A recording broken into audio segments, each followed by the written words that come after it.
En 1661, après la mort du roi Kanga Lukeni, les Mbuta Lusangre, vieillards ou anciens, se réunirent et choisirent son fils Nevita Kanga comme successeur.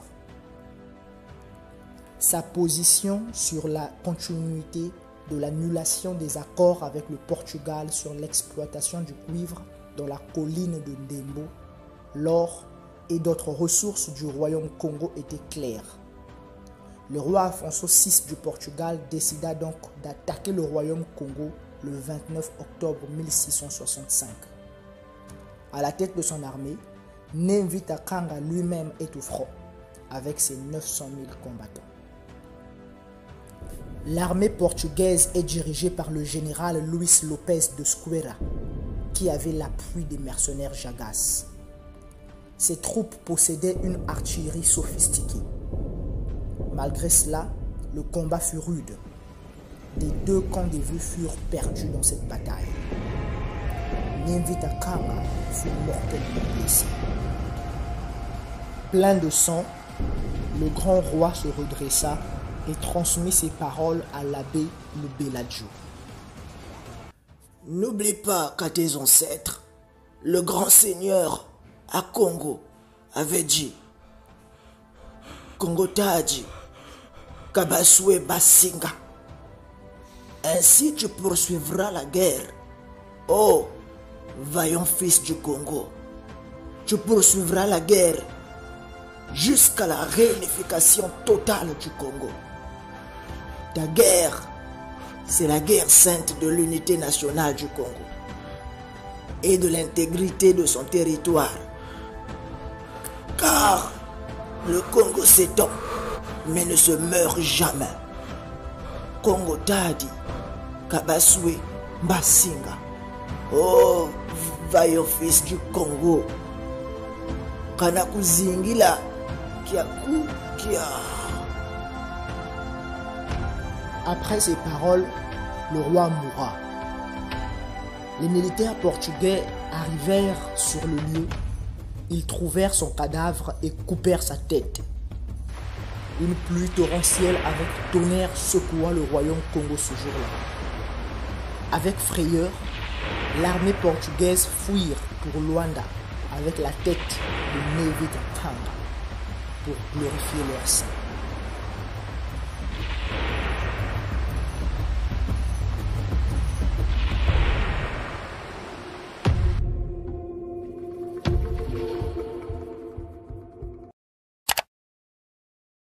Bienvenue dans cette présentation détaillée sur la prophétesse Kimpavita, également connue sous le nom de Donna Béatrice.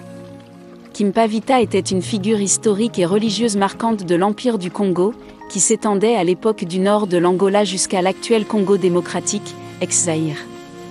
Née en 1684 à Mbanza Congo, la capitale de l'Empire, Kimpavita s'est élevée pour devenir une prophétesse et une enseignante charismatique, laissant une empreinte durable sur l'histoire et la culture de la région.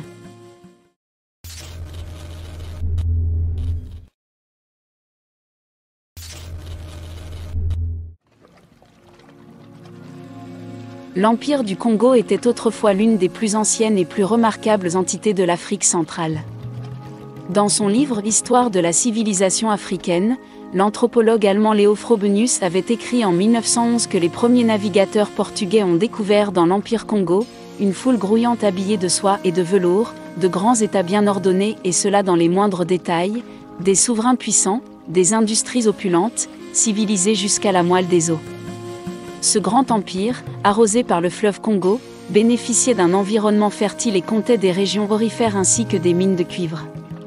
Le travail du fer, maîtrisé par les populations bantoues bien antérieurement au premier millénaire de notre ère, permettait de fabriquer l'outillage et les armes nécessaires au maintien de la suprématie de l'Empire dans la région, jusqu'à l'arrivée des Européens. Sa prospérité reposait essentiellement sur le fer, mais aussi sur l'ivoire et le sel extrait des salines de la ville portuaire de Pinda et de la province d'Ambrise située sur la frontière maritime de l'Empire.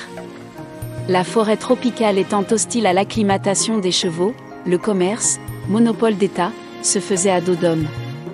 Parmi les autres activités pratiquées, l'agriculture vivrière, la production d'huile de palme et l'élevage de bovins assuraient au Congo une confortable sécurité alimentaire. De plus, la confection de bijoux et d'objets d'artisanat en cuivre, le travail du bois, la production de vêtements de raffia qui avaient une grande valeur d'échange contribuaient à enrichir l'offre commerciale de l'Empire. L'apparition des missionnaires européens va introduire un tournant décisif dans l'histoire de cet empire, peuplé à l'époque d'environ 3 millions d'habitants. Arrivés à la fin du XVe siècle avec les premières caravelles portugaises qui mouillèrent sur les côtes africaines, les missionnaires vont trouver dans ce pays un terrain particulièrement perméable à leur campagne d'évangélisation. Ils commenceront par les empereurs et les classes citadines. Dès 1491, la famille impériale congolaise se convertit au christianisme, suivie de l'aristocratie locale qui constituait la charpente du pouvoir et pour qui s'aligner sur les pratiques du chef était vivement recommandé. Ils se précipitèrent donc avec ardeur dans le baptême, contrairement aux gens des campagnes encore attachés à leur culte traditionnel. Les missionnaires s'immiscèrent petit à petit dans la vie intérieure de l'Empire grâce à leur rôle de conseillers influents de certains empereurs et puissants. L'un de leurs meilleurs amis sera le Mani-Congo Afonso Ier qui avait des relations particulières avec ces derniers et n'était sans doute pas informé sur leurs réelles intentions. Durant son règne, il fit du catholicisme la religion d'État. Il changea le nom de sa capitale de Mbanza-Congo en Sao Salvador et ouvrit grandement son pays à son ami le roi du Portugal avec qui il échangea une importante correspondance. Une brèche dans laquelle s'engloutiront missionnaires, commerçants et aventuriers d'origines diverses. L'adhésion à la culture portugaise du Mani-Congo Afonso Ier transforma la société locale par l'adjonction d'importants apports extérieurs. Des changements qui s'observeront en particulier dans le domaine religieux, l'éducation, les principes de gouvernement et d'administration. Afonso Ier va ainsi calquer l'administration de l'Empire Congo sur le modèle portugais. Il créa également des écoles pour jeunes filles jusque dans les provinces intérieures où l'enseignement était fait par des dames congolaises formées par les missionnaires. Voulant favoriser la formation de prêtres africains, il envoya des jeunes gens faire leurs études au Portugal, dont son propre fils, baptisé Henrique, consacré évêque à Rome. Premier et plus jeune évêque africain ordonné en 1518 avec une dispense papale, Henrique revint au Congo vers 1521. Mais, de santé fragile, il y mourut 9 ans plus tard, sans avoir joué de rôle significatif dans l'Église catholique. L'amitié entre l'Empire Congo et le Portugal allait cependant se briser sur la question de l'esclavage. La demande des plantations américaines ayant donné un frénétique élan à la traite négrière, les Portugais voient aussitôt dans le pays de leur ami un extraordinaire bassin de ravitaillement. Le Mani-Congo Afonso Ier, choqué du peu de considération manifestée aux siens et déçu de constater que les principes moraux introduits par la religion européenne ne semblaient pas s'appliquer aux Africains, s'opposera à tout commerce d'esclaves sur son territoire. Il s'attire alors la haine des négriers blancs qui tenteront même de le faire assassiner en pleine messe de Pâques en 1540. Des razzias d'esclaves se multiplient à partir de l'Angola voisin, occupé par les Portugais, et de l'île de Sao Tomé, semant la désolation dans les villages frontaliers congolais, et en particulier dans la province du Mbamba. Désormais bien installés dans l'Empire, les missionnaires, dont l'emprise sur les élites était très forte, constituaient à l'époque une véritable tête de pont des nations européennes dans les provinces. Par leur intrusion dans les communautés les plus éloignées, ils savaient beaucoup de choses sur l'intérieur du Congo. Ils collaboraient étroitement avec leurs métropoles respectives qu'ils informaient sur les divers aspects physiques, économiques, sociologiques et politiques des régions dans lesquelles ils étaient implantés et dont ils connaissaient parfaitement les ressources ainsi que les forces et les faiblesses. Après la mort d'Afonso, les luttes de clans domineront la vie politique congolaise jusqu'à la décadence de l'Empire, lorsque les réseaux commerciaux européens prendront le pas sur les anciens États. Pour l'heure, le désordre était total dans le pays. Les provinces s'étant progressivement affranchies du pouvoir central, le nombre croissant de prétendants au trône avait conduit à une scission de l'Empire en principautés ennemies. Les hostilités entre souverains retranchés dans leurs provinces respectives vont finalement aboutir à une guerre civile à laquelle vient s'ajouter l'intensification de l'esclavage. Le peuple congolais ébranlé ne savait plus à qui se vouer pour ramener la paix dans le pays. En 1704, au plus profond de la tourmente, un personnage extraordinaire allait surgir et redonner espoir aux désespérés Congolais. Il s'agit d'une jeune fille de 22 ans connue sous le nom de Donna Béatrice, également appelée Kimpavita.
Gila.